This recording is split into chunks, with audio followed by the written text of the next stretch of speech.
Well, what sorts of jobs are going to be available as Australia slides towards the net zero target?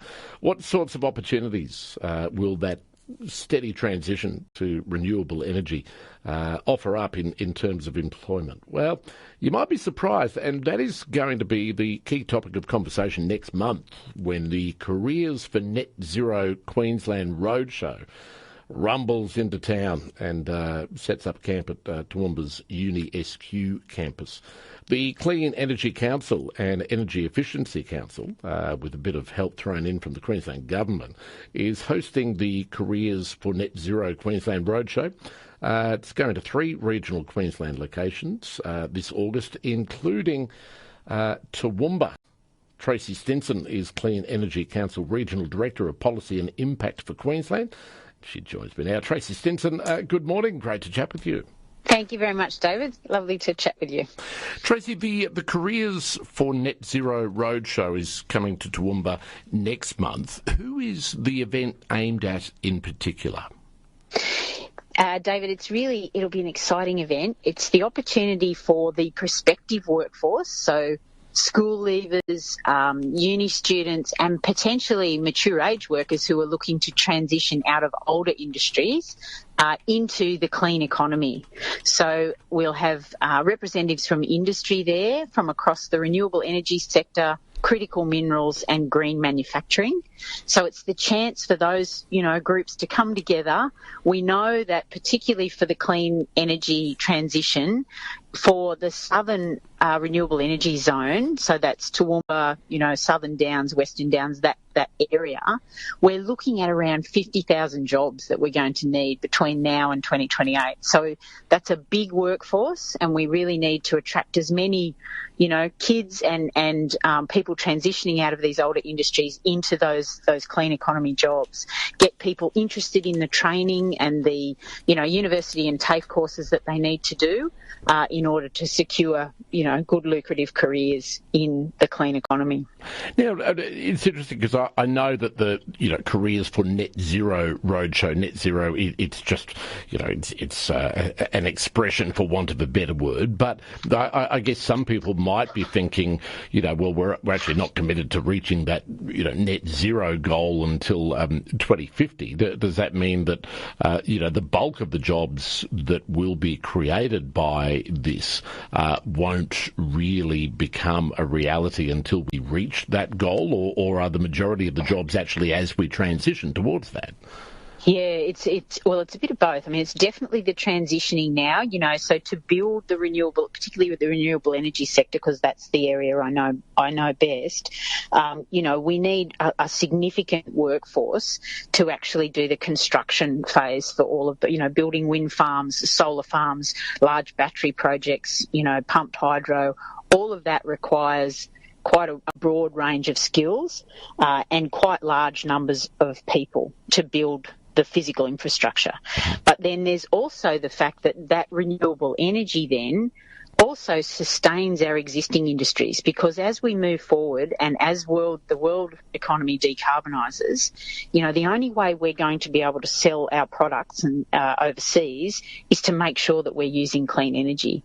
So it not only creates the jobs in the renewable energy sector, but it secures the jobs that are in those industries that we so desperately need to, maintain. But a lot of people, and you sort of touched on it, I guess, with your first example about, constructing the infrastructure required. I think some people tend to be sceptical about jobs that are tied in with the shift to renewable energy, that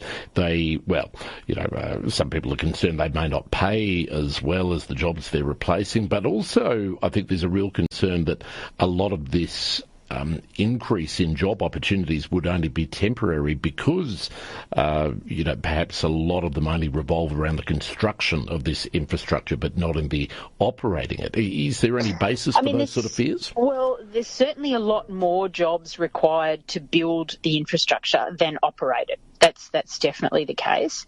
But I think what and some things that we're working on with the Queensland Government at the moment are around looking at making sure that we've got portability of skills.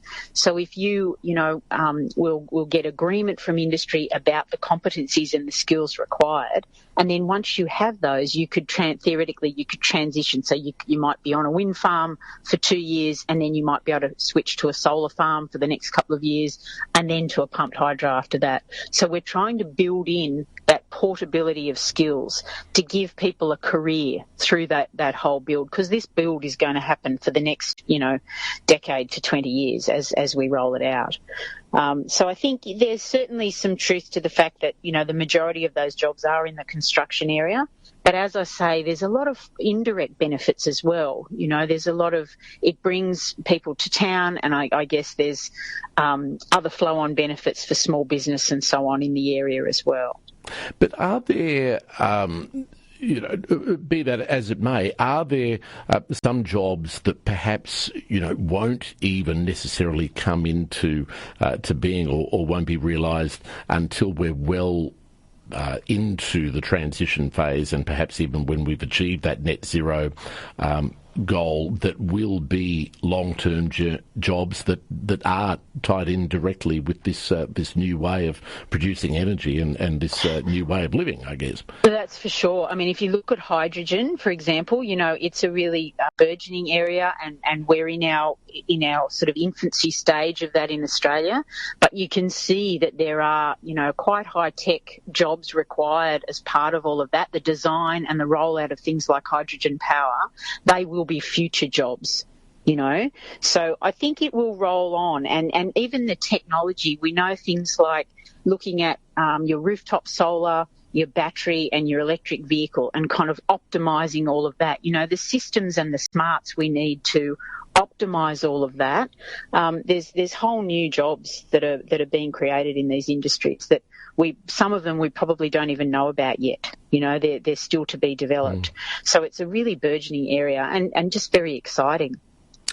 Tracey, again, you touched on it a moment ago, but I wanted to explore this further. A lot of these jobs will require people to retrain and will demand a new skill set. So where is our training sector and our tertiary and pre-vocational institutions at, where are they at when it comes to preparing to do this?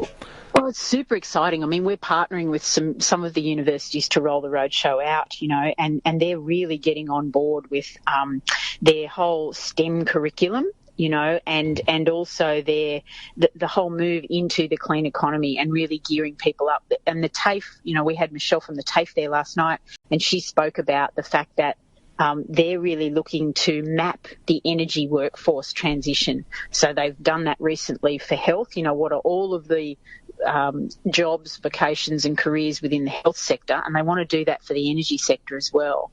And I think that will really stand them in good stead to make sure that the training that they're providing and the courses that they're providing are sort of almost accelerating getting people skill ready and job ready, in a shorter space of time, which is what we're going to need for the clean economy.